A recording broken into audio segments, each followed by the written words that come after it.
Alhamdulillah wa shukr. Allahumma salli wa sallim wa barik ala Sayyidina wa Mawlana Muhammad.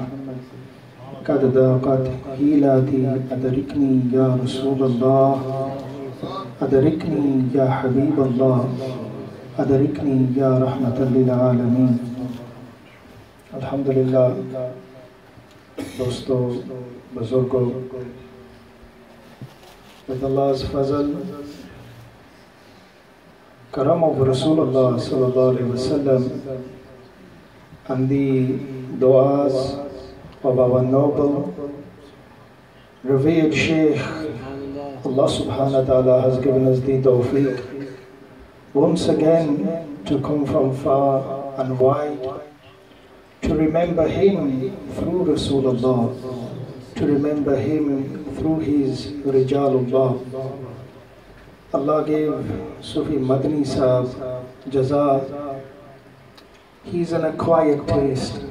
You have to get to know him to understand his maqam of Majzubiyat. He lives on that quite often. May Allah give us all ishq and muhabbat for the man of Allah. Sufi Arshad Khan Sahib has asked Najeez to say a few words. All too often you've heard Najeez recite Naat, but today I will recite Naat in a different form. Today I will recite Naat and tell you in my kalam what I saw Huzur Khwaja Khwajagan do on this year's talk.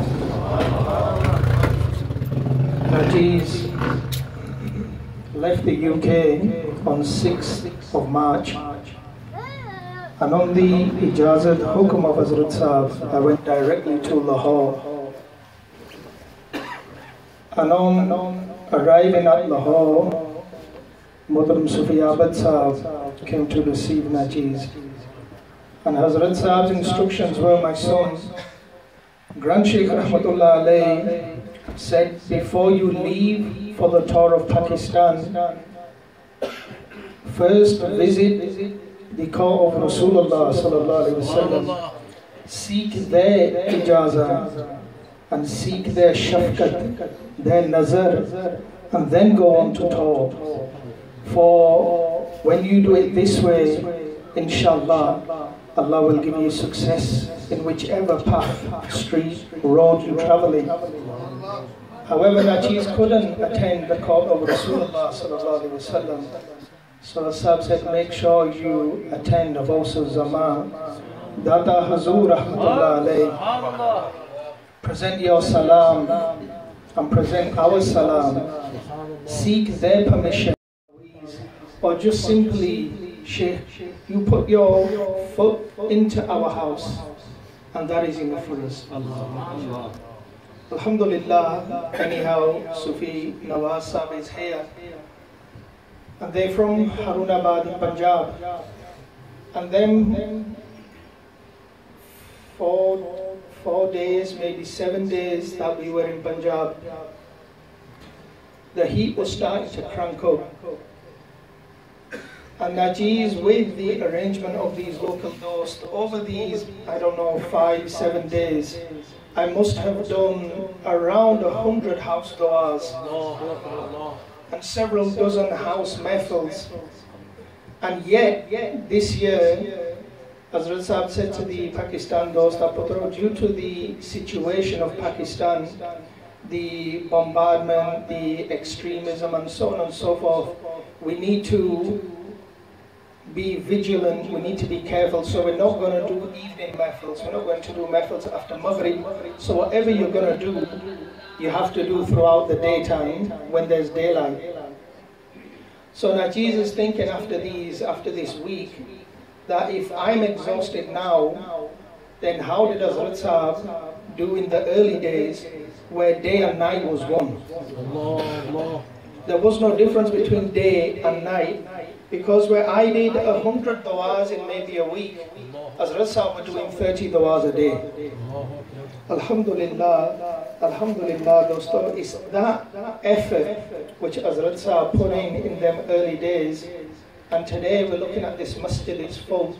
Alhamdulillah, in Pakistan, although this year, because again we were doing mehfils in the daytime, the turnouts weren't too great because people were working. However, you get triple and quadruple the people coming into the majalis when Hazrat Sahib come. And that's all due to their hard efforts and their works.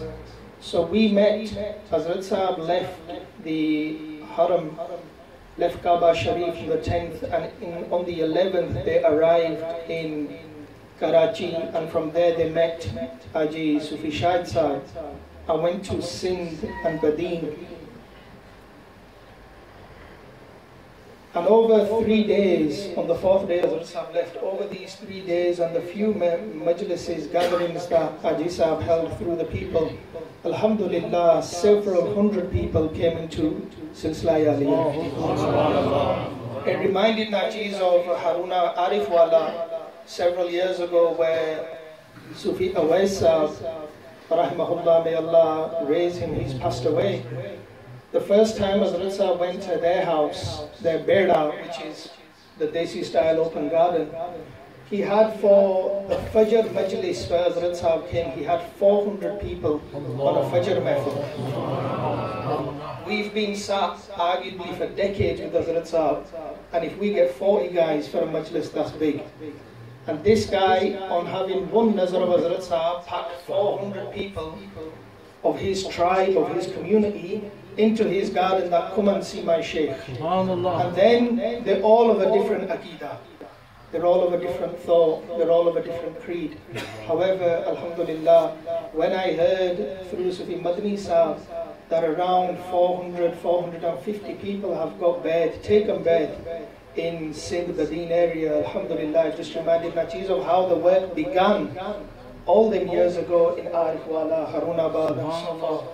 The Sangi who've been with Hazrat Sahib from the beginning will tell you that how much hard work, how much effort and dedication it takes. Often we go to, now that Najis was on tour, many of the houses that I went to were Sangi or families or people who were already acquainted with Hazrat Sahib. They already know Hazrat Sahib. But when you listen to their accounts, you know, we sit with Hazrat Sahib every day, and Hazrat Sahib, aren't they? They love us, they give us pyar, they give us shafqat. They're our Shaykh, it's all good. But when you listen to these people who are thousands of miles away, what the Shaykh has done for them, you soon start to realize, actually, I don't know who Hazrat Sahib is. They're not the man whom I perceive them to be. There's something else. They are extraordinary. One of the houses I went to, the Sangi says that my son was in an accident and he was quite critical, he was severe. And when news approached Hazrat Sahib that he's in ICU, Hazrat Sahib came to the hospital, and the entire night and the second day Hazrat Sahib sat there by his bedside, doing zikrullah and zikr habib. Of course his family were in distress. And then when the doctors were saying we're not sure that he's going to make it through, Hazrat Sahib then gave the hukum to Sangi to sacrifice some lambs, some sheep, as we say, sadaqah, that may Allah get him through this tribulation and get him through this test. In other houses we went, and they say, Sufi Sahib, Sahibzada Sahib, we survive off breadcrumbs. We're poor, we're poorer than poor.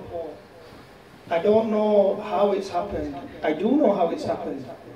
That when Hazrat Sahib has come into our house, they've sat with us for a few moments.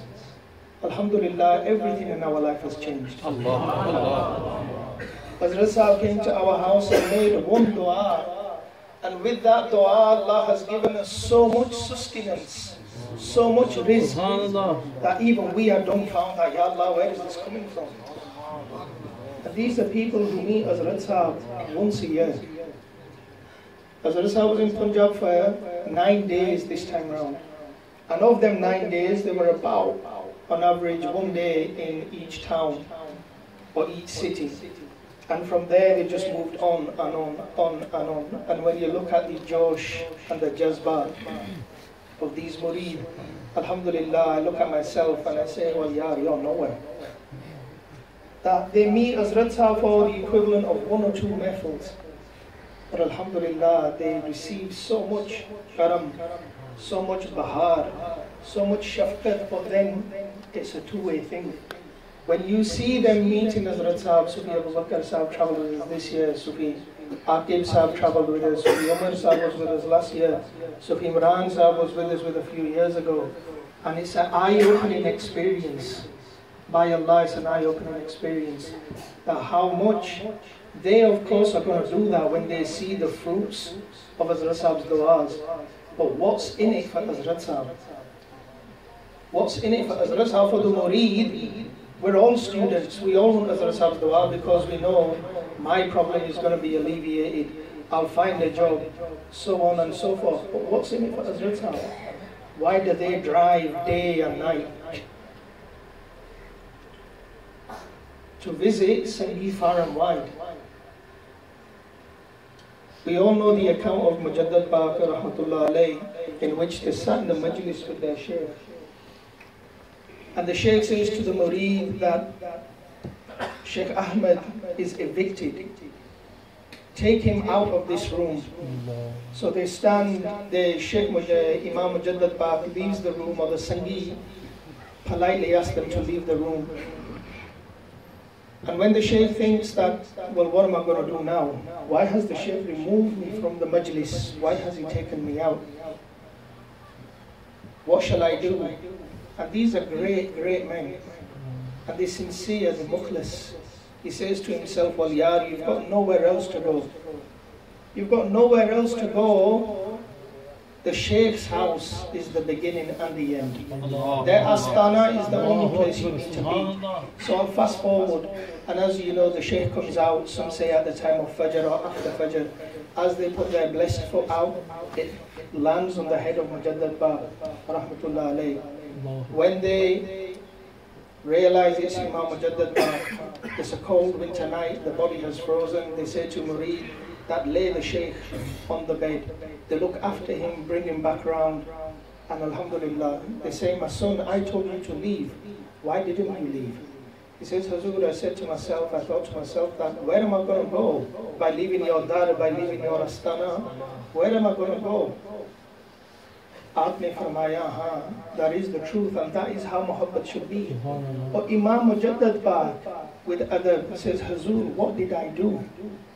That Janab evicted me from the majlis, you removed me from your gathering. Farmaya, my son, you didn't do anything. You didn't do anything wrong. I just wanted to see your level of sincerity. I just wanted to see your level of sincerity. And Imam Mujaddad Baqir says that when it was their time to leave the silsila, for 12 years, every morning after Fajr, they would open the door to see that is there such an ashik on my dar? Is there such a student of mine who is sat out here waiting for the Shaykh to come?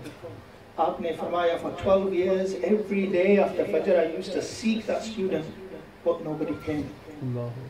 This, dosto, is what Hazrat Sahib is propagating to us. This is what Sufi Abu Bakr Sahib was telling us in his account, that Hazrat Sahib make their day and night into one to serve the Ummah of Rasulullah sallallahu alaihi wasallam. The Prophet of Allah said, Sayyidul Qawmi Khadimuhu, that the greatest of his tribe is he who serves his tribe. And Hazrat Sahib tells us that Grand Shaykh Rahmatullah Alayhi, in the early days, they used to make breakfast, they used to prepare everything, and then they'd wake the Sangi, yo, my son, wake up, do wuzu, have some breakfast, and then freshen up. Mufti Sayyid Ahmad Kazmi Rahmatullah Alayhi is a man who was not only an alim, a mufti, but they had the ziyarah of Rasulullah sallallahu alaihi wasallam in awakened state, open eye, 11 times in their life. And you'll find that every morning they used to prepare the water for wuzu for their students. For for their talib ilm, they used to pour the water into their lota, into the vessel. They used to heat it up and then wake up the students and say, my son, wake up, do wuzu so that we can pray to Allah. And alhamdulillah, it's that same shafqat, it's that same muhabbat, it's that same piyar which Hazrat have distributed to us today. I live in the house, and those of you, I mean, you've seen it here in the UK as well, but in particular in Pakistan, the way the house is configured, you have to go through 3 rooms just to get to the other side where the Sangiya sat. And Hazrat Sahib are doing a mini power walk from one side of the house to the other side of the house, carrying the Sangees langar. Putarena, where it's going to get cold, be quick, we need to get into the Sangees. And the sisters, our mothers in the kitchen, as Rasa was saying, hurry up, my sons have come from far and wide, need to get them some langar. Need to get them some langar, be quick. And this, dosto, is that shafqat and that piyar, because the real message of deen is to serve the ummah of Rasulullah sallallahu alaihi wasallam. And I realize that more and more on every tour I go. 2 years ago, when I initially with Hazrat Sahib's du'as went to Punjab under their umbrella with them. Last year I went again. This year initially I went on my own. And by Allah, every person who comes, who encounters Hazrat Sahib, who meets Hazrat Sahib, will tell you that I don't know what this man is made of. I don't know what this man is made of, because whatever you ask, he gives. Those who ask for taweez, they give taweez. Those who ask for sadaqah, he gives sadaqah. Those who ask for zakat, he gives zakat. And those who have us, who somehow crawl and find a way into the heart of the Shaykh, by Allah, he gives them something which you and I haven't even understood. So many murideen see Hazrat Sahib with Rasulullah sallallahu alaihi wasallam. Just to finish with, we were in Sarsubasha, and a Nami Grami Alim Mufti Sahib came to do the bayan. And as they do, as they first walk in, he's got his Imam Sharif wrapped up, and he's looking the dawn. And he starts with Hamd of Allah subhanahu wa ta'ala, and that was just mind-blowing. For 15 minutes, his khutbah was in Arabic. We didn't understand it, but the surur in that was, alhamdulillah, something else. And as his bayan started to warm up, the Sangi too started to warm up. As Rasul says, Faqirni tabiyat kulli bini. And as their tabiyat is their happiness on hearing the zikr of Rasulullah, on hearing the zikr of Sayyidina Abu Bakr.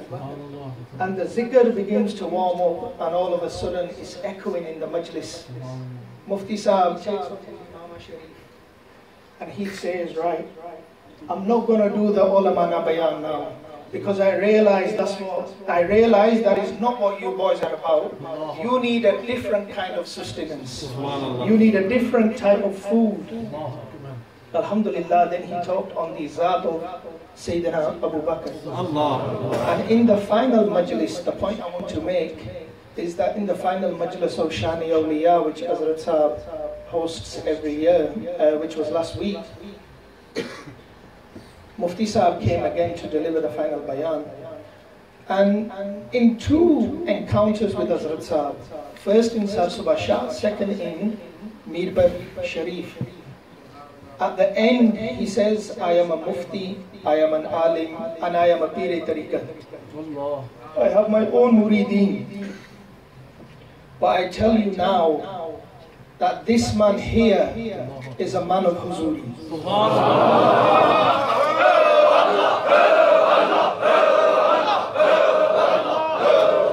He says this man has a connection to the core of Rasulullah sallallahu alaihi wasallam. And he says in his own words, Mufti Sahib says, this is confirmed he is a man of huzuri. There's another senior scholar, Mufti Bashir Mustafawi. Allah give them health and raise them. And he mentioned them as well, but he says, my sons, on my final point of this bayan is that if you want to reach Allah and His Rasul sallallahu alaihi wasallam, then you need to go through somebody who has already reached them, who is already with them. And he says, my leaving advice to you is for those of you who want to attain the closeness to Rasulullah, who want to attain the closeness to Allah subhanahu wa ta'ala, then I tell you, don't look at me, and don't look at next man, but go to this man. Fall into his feet, and he will take you to the court of Rasulullah. Alhamdulillah, dosto, there's many accounts, many waqiyat, many stories of muhabbat and aqidat with the Shaykh. There's not the time, it's already getting on quite late. But make dua that Allah gives us all the tawfiq to understand this true pagham which Hazrat Sahib is giving to us. It's not about, as Sufi Sahib said, sitting on these sofas. It's not about the big kullas and the nice attire. Rather, it's serving the ummah of Rasulullah sallallahu alayhi wasallam.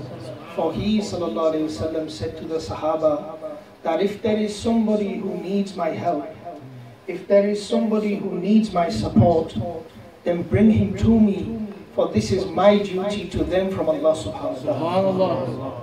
This is the hukum of Rasulullah sallallahu alayhi wasallam, which the men of Allah are fulfilling today in their own way, in their own fashion, according to their tariqah. I pray Allah gives me the tawfiq, first and foremost, to continue to propagate this pagham in muhabbat in the way the Khajadan have taught us to do so. Any mistakes are my own, and anything of benefit has come through the naga of the Shaykh. Jazakallah fi amanillah.